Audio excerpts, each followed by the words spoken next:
REM sleep ലഭിച്ചാൽ past experience നല്ല രീതിയിൽ ഇന്റഗ്രേറ്റ് ചെയ്യപ്പെടും. പല ബിസിനസ് ഓണേഴ്സും ഓൺട്രപ്രണേഴ്സും ചിന്തിച്ചിരിക്കുന്നത് ലോങ് അവേഴ്സ് വർക്ക് ചെയ്യുന്ന സമയത്താണ് ലേണിങ്സ് നടക്കുന്നത് എന്നാണ്. എന്നാൽ ടയേർഡ് ആയിട്ടുള്ള ബ്രെയിന് നാം നമ്മുടെ എക്സ്പീരിയൻസിലൂടെ പഠിച്ച ലെസൺസ് മറന്നു പോവാൻ കാരണമാവുകയും ഒരേ മിസ്റ്റേക്കുകൾ തന്നെ വീണ്ടും വീണ്ടും റിപ്പീറ്റ് ചെയ്യുന്ന അവസ്ഥ വരികയും ചെയ്യും.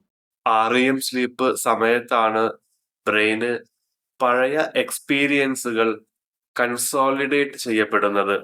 മെമ്മറീസ് സ്ട്രെങ്തൻ ചെയ്യുന്നതും ആ സമയത്താണ്. അതുവഴി ഫ്യൂച്ചർ ഡിസിഷൻസ് എൻഹാൻസ് ചെയ്യപ്പെടുന്നു. സ്ലോ ലേണിംഗും സ്കാറ്റേർഡ് തിങ്കിങ്ങും സ്കാറ്റേർഡ് ജഡ്ജ്മെന്റും റിപ്പീറ്റഡ് മിസ്റ്റേക്കുമായിരിക്കും REM സ്ലീപ്പ് ലഭിച്ചില്ല എങ്കിൽ ഉണ്ടാവുക. എന്നാൽ REM സ്ലീപ്പ് ലഭിച്ചാൽ ക്ലിയർ ഇൻസൈറ്റ്സും സ്മാർട്ടർ ഡിസിഷൻസും കോൺഫിഡന്റ് മൂവുകളും എടുക്കാൻ സാധിക്കുന്നുണ്ടാകും. ബെറ്റർ ഡെസിഷൻ മേക്കിംഗ് ആവശ്യമെങ്കിൽ REM സ്ലീപ്പ് ഹീൽ ചെയ്യപ്പെടേണ്ടതുണ്ട്. The secret of high clarity decision making എന്ന ഫ്രീ വെബിനാറിലേക്ക് താങ്കൾക്ക് സ്വാഗതം. താഴെയുള്ള ലിങ്ക് ക്ലിക്ക് ചെയ്ത് വാട്സപ്പ് ഗ്രൂപ്പിൽ ജോയിൻ ചെയ്യുക. Thank you.